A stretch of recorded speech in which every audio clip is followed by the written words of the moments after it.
आज हम लोग इरिगेशन का फर्स्ट यूनिट डील करेंगे। आज देखेंगे इरिगेशन में फर्स्ट यूनिट में क्या क्या पढ़ना है।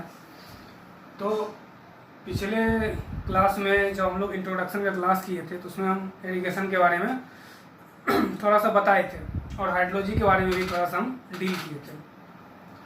तो इरिगेशन क्या है? इरिगेशन मतलब होता है सिंचाई। सिंचाई का मतलब आप लोग समझते हैं क्या होता है। सिंपल, जब हम लोग आर्टिफिशियल एप्लीकेशन वाटर का करते हैं, मतलब आदमी कहीं से वाटर को ला के किसी खेत में अगर डाल रहा है तो उसको हम लोग बोलते हैं आर्टिफिशियल एप्लीकेशन। जैसे रेनफॉल हुआ, बारिश नेचुरली आया ग्राउंड पे, तो वो मेरा इरिगेशन का पार्ट नहीं है। इरिगेशन में सिर्फ क्या होता है, इसमें आर्टिफिशियल रूप से हम लोग पानी खेत में डालते हैं, कहीं से ला के मैनुअली ला के क्या करते हैं उसमें, या मशीन की मदद से ला के किसी भी खेत में हम लोग पानी को क्या करते हैं, डालते हैं। तो देखते हैं इरिगेशन में भी डिफाइंड एज, इरिगेशन को हम लोग डिफाइंड करते हैं। इरिगेशन को हम लोग डिफाइंड करते हैं क्या, the science of artificial application of water. इतना ही याद रखना है कि इरिगेशन क्या है, साइंस है। किसका साइंस है?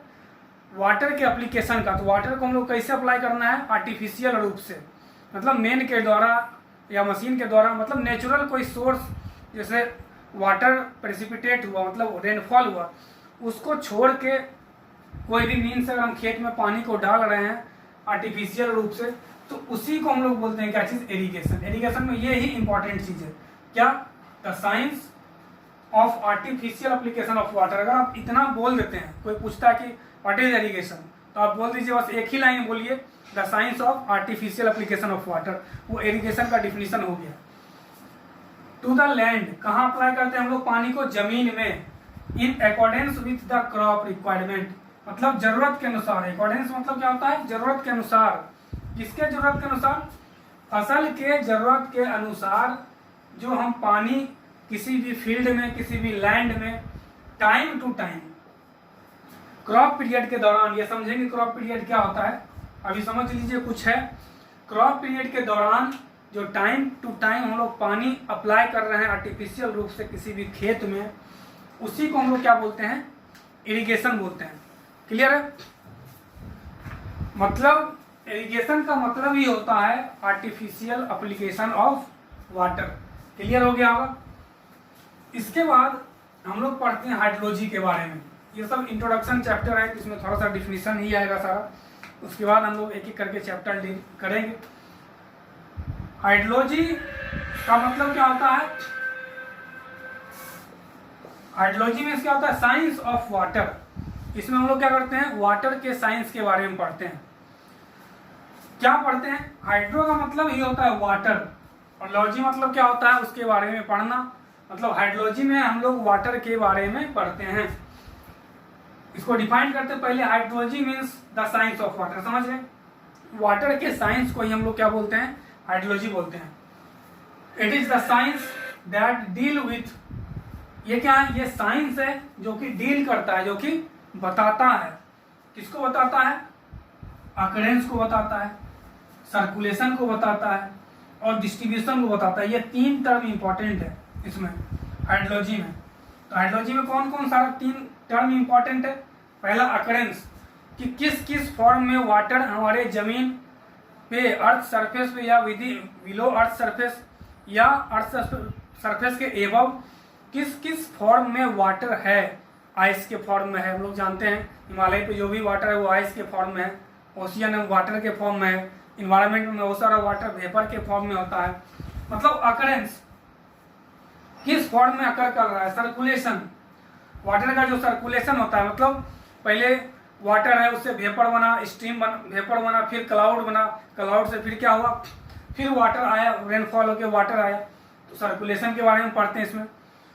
तीसरा है डिस्ट्रीब्यूशन, कि वाटर का जो भी अमाउंट है किस किस फॉर्म में कितना कितना परसेंट डिस्ट्रीब्यूट है, बटा हुआ है।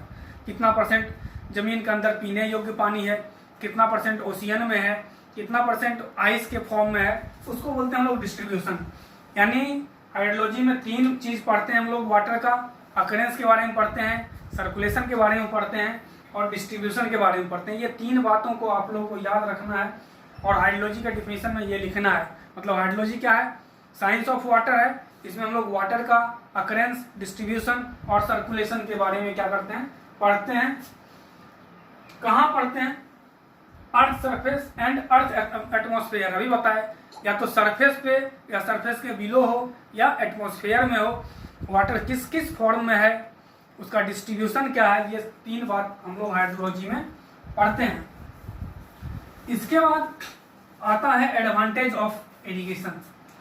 इरिगेशन का फायदा क्या है, सिंचाई का फायदा क्या है। तो बहुत दिनों से हम लोग जानते हैं कि सिंचाई करने से क्या फायदा है, तो यहाँ पे एक एक करके हम लोग इसको देखते हैं। अभी तो जस्ट इंट्रोडक्शन है, तो यही सब रहेगा। मेन जो टेक्निकल टर्म है इस यूनिट के बाद आना शुरू होगा। तो पहला क्या है, एडवांटेज ऑफ इरिगेशन। तो पहला एडवांटेज क्या है, इंक्रीज द फूड प्रोडक्शन। हम लोग जानते हैं कि जब इरिगेशन सिस्टम डेवलप नहीं था, मतलब जब सिंचाई की व्यवस्था नहीं थी, तो हम लोग पूरे के पूरे रेन वाटर पे, मतलब वर्षा पे क्या करते थे, डिपेंड रहते थे। बारिश हुआ तो फसल हुआ, बारिश नहीं हुआ तो फसल नहीं होगा। तो ये सब बातों को देखते हुए कि वाटर को स्टोर किया जाए और ताकि फसल को टाइम टू टाइम वाटर दिया जाए, इसलिए हम लोग एक इरिगेशन सिस्टम डेवलप किए। और वो इरिगेशन सिस्टम डेवलप होने से क्या होगा, जो फूड है, जो पैदावार है, जो यील्डिंग कैपेसिटी ऑफ क्रॉप है, वही पैदावार जो फसल का है, वो क्या होता है, बढ़ जाता है। Irrigation help in increase the crop yielding, मतलब फसल के पैदावार को बढ़ाने में इरिगेशन क्या करता है, मदद करता है। इन लो रेनफॉल और ड्रॉट टाइम, कब ये फायदा करता है, जब बारिश कम हुआ हो जिस साल, या ड्रॉट मतलब सूखा पड़ गया हो। ड्रॉट मतलब होता है सूखा, ठीक है। अकाल जिसको बोलते हैं हम लोग, अकाल के टाइम में, या जब पानी कम, उस ईयर वर्षा कम हुआ होगा, तो उस समय जो इरिगेशन है, जो हम लोग वाटर स्टोर किए हैं रिजर्वायर में, डैम में, ये पढ़ेंगे इसके बारे में, तो उस पानी का उपयोग हम लोग खेती के लिए करते हैं, जिससे क्या होता है, किसी भी फूड का, किसी भी क्रॉप का यील्डिंग कैपेसिटी क्या होता है, बढ़ जाता है, उपजाऊ क्षमता बढ़ जाता है। तो पहला ये हुआ एडवांटेज। दूसरा है ऑप्टिमम बेनिफिट। दूसरा हम लिखते हैं ऑप्टिमम बेनिफिट्स। ऑप्टिमम बेनिफिट्स, इसको पहले डिफाइन कर देते हैं। In application of irrigation, the water are optimum use. It means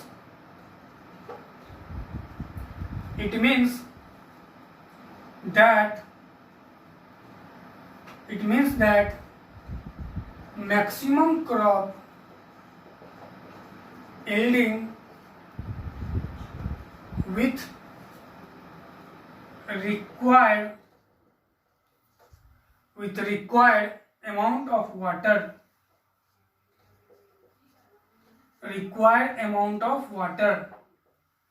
देखिए इसमें क्या है कि वाटर, जिस फसल को जितना पानी की जरूरत है, इसमें हम लोग वाटर उतना ही देते हैं। इरिगेशन में हम लोग जानते हैं, निकालेंगे किस फसल को कितना वाटर का जरूरत है, ये हम लोग कैलकुलेट करेंगे एज ए इंजीनियर। ये हम लोग इंट्रोडक्शन चैप्टर में भी पढ़े थे कि किसान क्या होता है कि वो अपने एक्सपीरियंस के आधार पर पानी किसी भी खेत में या किसी भी फील्ड में अप्लाई करता है, लेकिन एज ए इंजीनियर हम लोग क्या करते हैं, उसको कैलकुलेट करते हैं।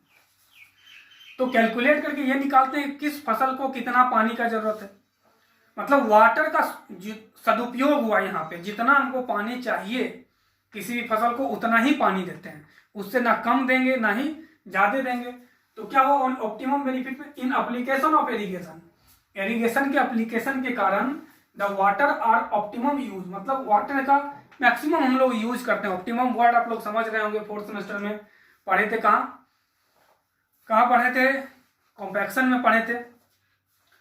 ऑप्टिमम का मतलब समझते हैं, ऑप्टिमम किसको बोलते हैं, इस पॉइंट को ऑप्टिमम बोलते हैं। इसके नीचे इधर भी वैल्यू घटेगा, इसके इधर भी वैल्यू घटेगा, इसी को ऑप्टिमम बोलते हैं। मतलब वाटर का यूज ऑप्टिमम होता है, मतलब वाटर बर्बाद नहीं होता है। इरिगेशन सिस्टम डेवलप करने के कारण वाटर बर्बाद नहीं होता है। इसका मतलब क्या हुआ? It means that maximum crop yielding with required amount of water, मतलब फसल ज्यादा उपजेगा, सुटेबल पानी हम लोग डालेंगे और सुटेबल पानी डालने पे फसल का उपजाऊ फसल क्या होगा?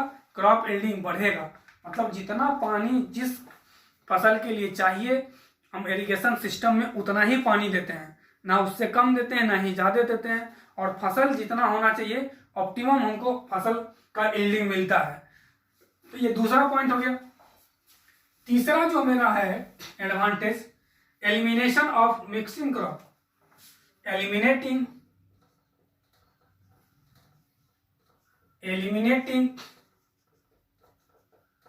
मिक्सिंग क्रॉप, इसको डिफाइन करते हैं फिर इसके बारे में हम लोग समझते हैं। The mixing crop means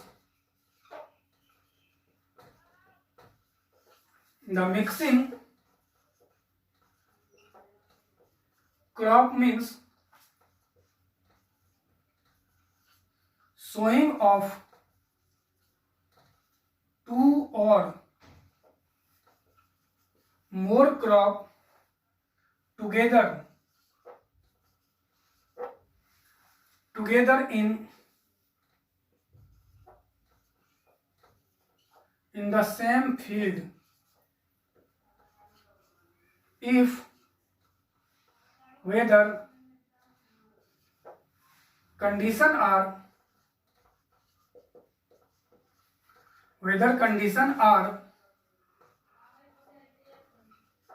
not favorable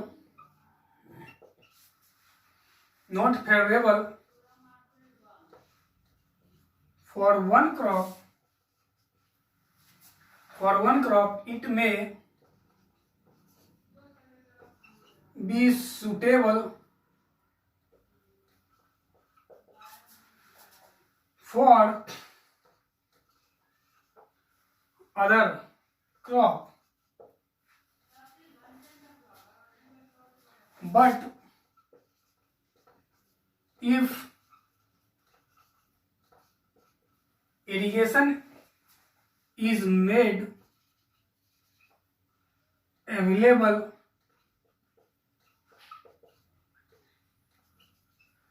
the need of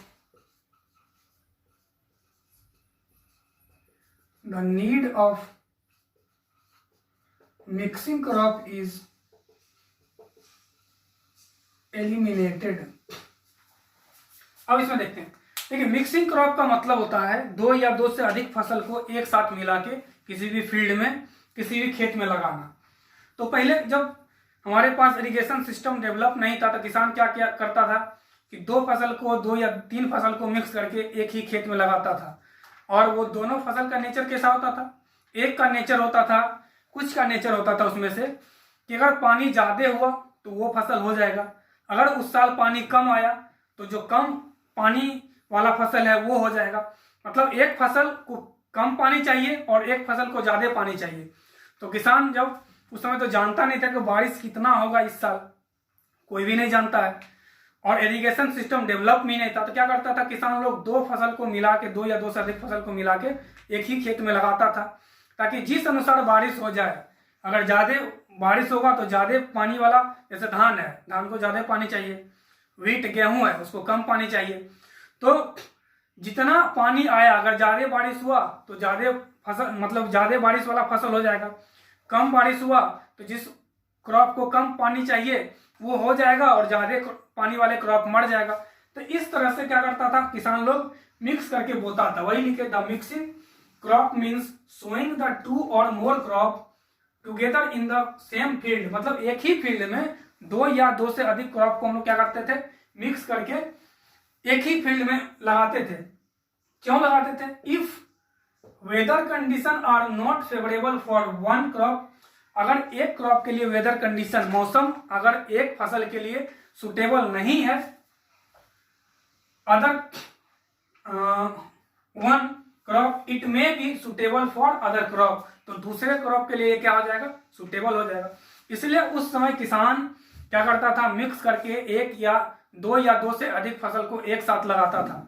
लेकिन बट लेकिन if irrigation is made available, अगर एरिगेशन अवेलेबल हो जाने के कारण या अवेलेबल हो जाए तो the need of mixing crop is eliminated, तो कोई जरूरत ही नहीं है मिक्सिंग क्रॉप लगाने का। हम जो मौसम होगा उस अनुसार फसल लगाएंगे। मान लीजिए धान लगाए, बारिश नहीं हुआ, तो उसमें क्या करेंगे, आर्टिफिशियल एप्लीकेशन ऑफ वाटर करेंगे और उसको जितना नीड है उस फसल को उतना हम लोग पानी क्या करेंगे, उस फसल को प्रोवाइड करेंगे। तो इरिगेशन सिस्टम डेवलप होने से किसान को फायदा हुआ किस मैटर में, कि उसको एलिमिनेशन मतलब मिक्सिंग ऑफ क्रॉप लगाने का जरूरत, मतलब 2 या 2 से अधिक फसल एक बार लगाने का जरूरत नहीं पड़ता है। अब जो फसल जिस मौसम में लगेगा उस मौसम में वो लगाता है और उसके अनुसार उसके पास वाटर का अवेलेबिलिटी रहता है। ये वो मेरा तीसरा पॉइंट।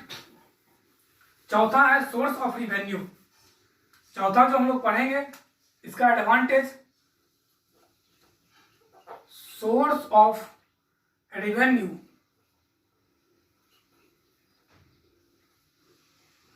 रिवेन्यू मतलब होता है राजस्व। रिवेन्यू मतलब क्या होता है, राजस्व। जैसे कोई भी कंट्री, जैसे हमारा कंट्री एक कृषि प्रधान देश है, हम लोग बोलते हैं भारत एक कृषि प्रधान देश है, हमारी अर्थव्यवस्था कृषि पे ही निर्भर करता है। क्लियर है? तो कृषि पर जब निर्भर करेगा हमारा अर्थव्यवस्था, तो हमको कृषि को क्या करना पड़ेगा, मजबूत बनाना पड़ेगा। उसके लिए जितना भी सोर्स है इरिगेशन सिस्टम डेवलप करना पड़ेगा, जो ऐसा भी इरिगेशन सिस्टम हो उसको डेवलप करना पड़ेगा ताकि फसल क्या हो, सही से उपजे और हमारा अर्थव्यवस्था क्या रहे, मजबूत रहे। तो सोर्स ऑफ रिवेन्यू में मेरा इरिगेशन हमारे कंट्री के लिए सबसे इंपॉर्टेंट है कि जो राजस्व है यहाँ का, उसमें इरिगेशन का कंट्रीब्यूशन बहुत ही ज़्यादा है। अदर फैक्ट्री के तुलना में अगर हम कृषि को देखते हैं तो कृषि का अर्थव्यवस्था में बहुत ही बड़ा हाथ है हमारे देश की अर्थव्यवस्था को चलाने में। तो इसलिए अगर इरिगेशन सिस्टम हम डेवलप करते हैं तो फसल ज़्यादा होगा और रिवेन्यू क्या होगा, ज़्यादा होगा। तो इसके बारे में पहले हम लोग देखते हैं क्या है रिवेन्यू, सोर्स ऑफ रिवेन्यू में। Irrigation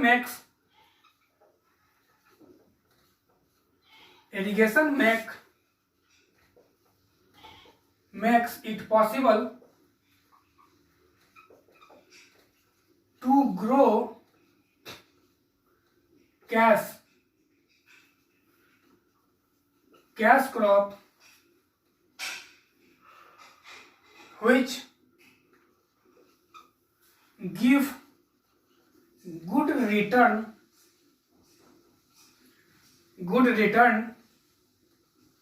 to the cultivators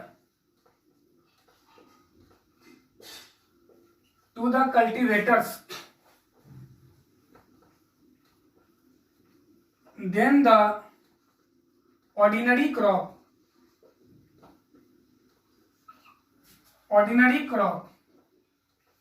example इसका fruit, sugar cane, potato, it is tobacco, it is. देखिए कैश क्रॉप क्या होता है, कैश क्रॉप वो क्रॉप होता है जिसको हम लोग डायरेक्ट खेत से निकाल के मंडी में बेच सकते हैं, उसको हम लोग बोलते हैं कैश क्रॉप। जैसे फ्रूट डायरेक्ट पौधा से तोड़े, जैसे ये हो गया वेजिटेबल हो गया, डायरेक्ट अवेलेबल है, उसको सुखाने की जरूरत नहीं है, स्टोर करने की जरूरत नहीं है। शुगर केन, गन्ना, पोटैटो समझ रहे हैं आप लोग, टबैको समझ रहे हैं, तंबाकू, ये सब क्या है, कैश क्रॉप है। कैश क्रॉप क्या होता है, किसान को गुड रिटर्न देता है, तुरंत वो लगाया और तुरंत उससे रेवेन्यू मतलब उसका जो पैसा है जनरेट होना शुरू हो जाता है। तो कैश क्रॉप हम तभी लगा सकते हैं जब इरिगेशन सिस्टम क्या हो, डेवलप हो, क्योंकि उसको कोई भी, जैसे मेरा वेजिटेबल है, उसको टाइम पे क्या होता है, पानी देना पड़ता है। ऐसा नहीं कि बारिश में एक बार बारिश हुआ और वो फसल 3 महीना तक फरते रहेगा, मतलब उसमें लगा रहेगा, ऐसा नहीं है। कैश क्रॉप में क्या होता है, टाइम टू टाइम हम लोग को क्या करना पड़ता है, पानी उसके रूट्स में प्रोवाइड करना पड़ता है। और टाइम टू टाइम हम तभी पानी प्रोवाइड कर सकते हैं जब हमारे पास एक सुटेबल इरिगेशन सिस्टम हो। अगर एक सुटेबल इरिगेशन सिस्टम है तो किसान का क्या होता है, रिवेन्यू का सोर्स डेवलप होता है, मतलब वो ऑर्डिनरी क्रॉप के साथ साथ अपना रिवेन्यू भी अच्छे से जनरेट कर सकता है। मतलब फसल को डायरेक्ट बेच के वो तुरंत बेच के वो उससे पैसा वो कमा सकता है। इसके बाद हम लोग पढ़ते हैं डोमेस्टिक वाटर सप्लाई। अगला जो एडवांटेज इसका, डोमेस्टिक वाटर सप्लाई, इसके बारे में पहले हम लोग देख लेते हैं, उसके बाद इसको समझेंगे। इरिगेशन कैनाल में भी,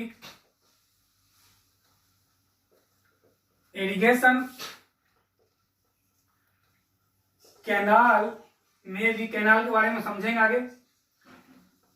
may be the source of water supply, of water supply near by village and town where other source of water is not available।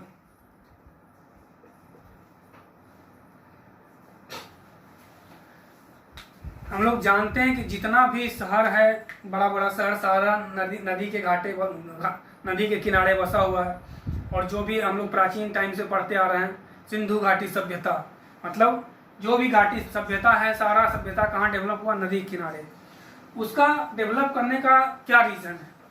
वो ये रीज़न है कि वहाँ पे पानी उसको सुटेबल टाइम टू टाइम मिलता है, और साथ ही नेविगेशन का सिस्टम, मतलब एक जगह से दूसरे जगह जाने में उन लोग को उस समय सुविधा होता था।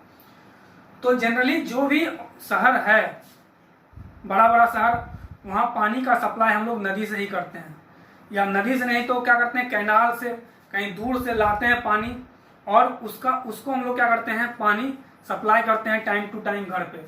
अगर मेरा इरिगेशन सिस्टम डेवलप हो जाए, मतलब कैनाल बना ले, मान लीजिए ये रिवर है और यहाँ क्या किए, डैम बनाए, और इधर क्या करते हैं हम लोग, कैनाल सिस्टम एक जनरेट करते हैं ताकि रिवर का पानी इधर डाइवर्ट किया जाए, और इधर जो गांव बसा हुआ है और या जो टाउन बसा हुआ है, इसको हम लोग क्या करते हैं, पानी का सप्लाई देते हैं। तो ये तभी संभव है जब इरिगेशन सिस्टम डेवलप हो। खेत में पानी देने के साथ साथ हम लोग क्या कर सकते हैं, इरिगेशन सिस्टम से घर में पीने योग्य पानी को भी हम लोग सप्लाई कर सकते हैं। और पीने योग्य पानी कैसे बनाते हैं, वो अगले सेमेस्टर यानी 6th सेमेस्टर में हम लोग एनवायरमेंटल इंजीनियरिंग में पढ़ते हैं कि ड्रिंकिंग वाटर का क्वालिटी क्या होता है। जस्ट अभी यहाँ समझना है कि अगर इरिगेशन सिस्टम हमारे पास डेवलप है तो किसी खेत में फसल को जितना पानी चाहिए, साथ ही साथ हम लोग क्या कर सकते हैं कि उसी वाटर का उपयोग हम लोग प्यूरिफाई करके पीने योग्य बना के शहर में सप्लाई कर सकते हैं। यानी इरिगेशन सिस्टम अगर डेवलप है तो हम लोग डोमेस्टिक वाटर सप्लाई, मतलब घर में जो पानी सप्लाई करते हैं उसको भी हम लोग कर सकते हैं। और अगला और लास्ट इसका जो एडवांटेज है वो है हाइड्रो इलेक्ट्रिक पावर जनरेशन। मतलब अगर कहीं हम लोग डैम बनाते हैं, पहले इसको लिख लेते हैं, hydro electric power,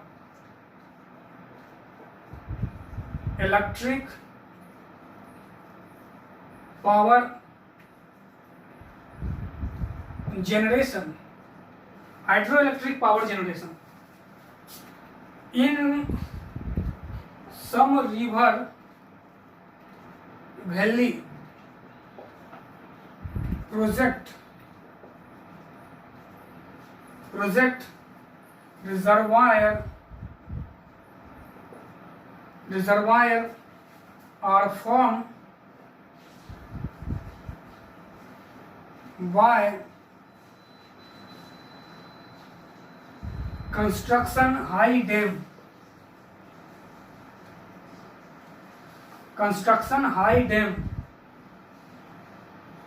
where hydroelectric power may be generation along with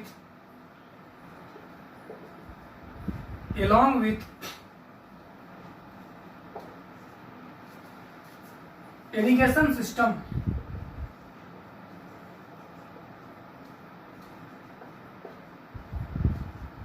देखिए, इरिगेशन सिस्टम के साथ साथ हम लोग उस पानी से हाइड्रो इलेक्ट्रिक पावर भी जनरेट कर सकते हैं। वो कैसे करेंगे? तो मान लीजिए हम डैम बनाए, रिवर पे ये डैम बनाए हुए हैं, और आगे पढ़ेंगे इसमें हम लोग एक स्पेस छोड़ते हैं, इसको बोलते हैं स्पिलवे, बॉडी के अंदर देते हैं। और वाटर लेवल जब यहाँ तक आ गया, ये वाटर लेवल यहाँ तक भर गया, इस लेवल तक वाटर मेरा आ गया, और इधर मेरा कैनाल सिस्टम है, तो इधर से तो इरिगेशन होगा ही। और हम जब स्पिलवे का गेट खोलेंगे तो वाटर क्या होगा, इधर डाउन स्ट्रीम में गिरेगा कुछ हाइट से, और इस हाइट से गिरने के बाद यहाँ हम लोग टरबाइन लगा देते हैं। और टरबाइन जब रोटेट करता है तो उस टरबाइन के रोटेशन के कारण क्या होता है, हाइड्रो इलेक्ट्रिक पावर का जनरेशन भी होता है। मतलब इरिगेशन सिस्टम जब डेवलप किए तो उसके लिए हम लोग नदी में डैम बनाए, और उस डैम के कारण क्या होता है, हाइड्रो इलेक्ट्रिक पावर का भी जनरेशन होता है। तो ये भी एक फायदा हो गया कि इरिगेशन के साथ साथ along with, मतलब साथ साथ हम लोग क्या करते हैं, हाइड्रो इलेक्ट्रिक पावर का भी जनरेशन करते हैं। लिखे इसमें, इन सम रिवर वैली प्रोजेक्ट, कुछ नदी घाटी परियोजना। रिवर वैली प्रोजेक्ट मतलब क्या होता है, नदी घाटी परियोजना। जैसे दामोदर नदी घाटी परियोजना का नाम आप लोग सुने होंगे, जो वेस्ट बंगाल में है। इसमें हम लोग रिजर्वायर बना के और डैम का कंस्ट्रक्शन करते हैं, और उस डैम के कंस्ट्रक्शन के कारण जो पानी अगर ज्यादा लेवल से ज्यादा लगा तो डाउन स्ट्रीम में छोड़ते हैं, तो उससे क्या होता है, ये टरबाइन पे गिरता है, और यहाँ से हम लोग हाइड्रो इलेक्ट्रिक पावर का भी जनरेशन करते हैं, और साथ साथ इरिगेशन तो करते ही हैं। तो ये बेनिफिट है किसका, ये एडवांटेज है इरिगेशन सिस्टम के डेवलप होने का। अगले वीडियो में हम लोग देखेंगे कि डिसएडवांटेज इसका क्या है।